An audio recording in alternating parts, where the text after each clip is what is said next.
Absolutely. Let me just start there with crystal clarity. Absolutely, it's okay for Christians to grieve. There is a sense that we see that some quarters of the church would suggest that a stoicism or a always putting on a happy face is more righteous than, letting our emotions get the best of us or something. And so we need to avoid a grieving and a mourning, and what we really need to strive for is just kind of a perpetual happiness presented as contentment. We can grieve and be content. In fact, the scriptures call us to go to the house of mourning.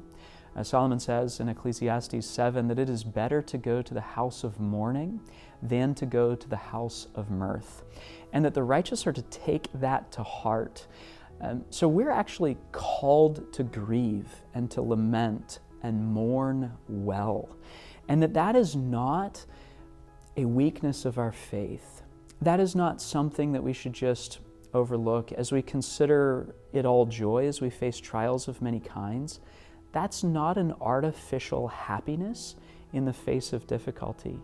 That is a contentment even as we mourn, even as we grieve.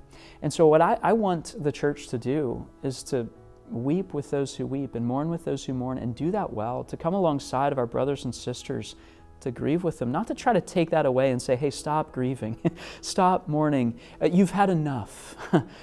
No, can we weep with them? Can we mourn with them? And can we do that before the face of our God and do that well?